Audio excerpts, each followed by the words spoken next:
Oh, those wonderful cigarette ads. They show you all these people that have all these wonderful little stomas. Well, you know what? I have no problem with the ads except for one thing. If you were to watch the ads without thinking a little bit, you would think to yourself that, hey, as long as I don't smoke, I'll never have a stoma. That's not necessarily true. That's what they want you to think, but that's not necessarily true. The way they create these stomas is they perform a laryngectomy. Okay, you have a larynx, which produces your voice, and if your voice goes bad due to cancer, they perform a laryngectomy, and then you have a stoma. Now, here's the thing. The primary cause of you losing your larynx is cancer. That's true. But you don't necessarily have to be a smoker to get cancer of the larynx.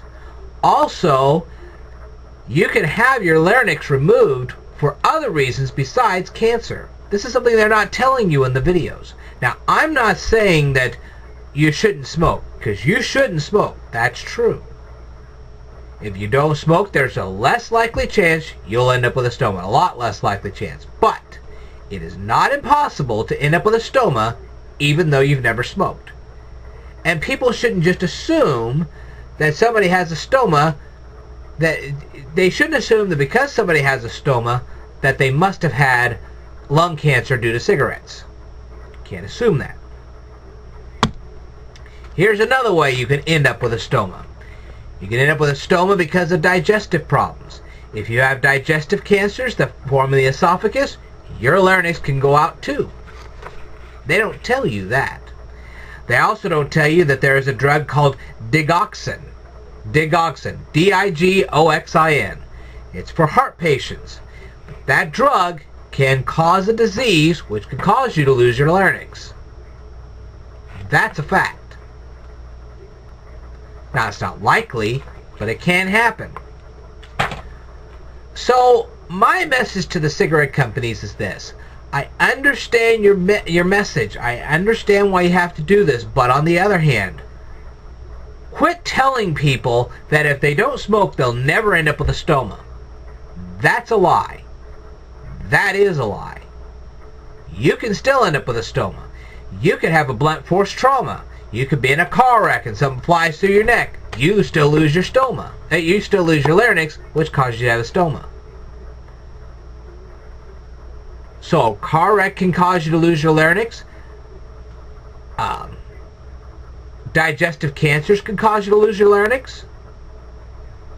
And, of course, cigarettes can do the same thing, but cigarettes are the most likely cause. But the thing is, just because a person has a stoma does not mean necessarily that they smoked and they had lung cancer. It could be something else. And you shouldn't judge people until you know the facts.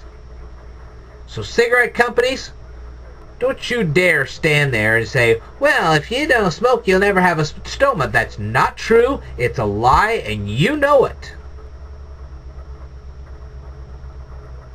So stick to the facts.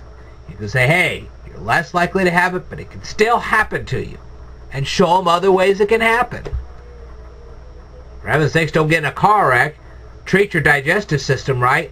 And keep up a healthy lifestyle. Then you really will reduce your risk. So, I'm just trying to get the government to be a little more honest. Okay? That's all. Well, anyway, that's all I got to say for this particular video. I will tell you more in a future video, so stay tuned.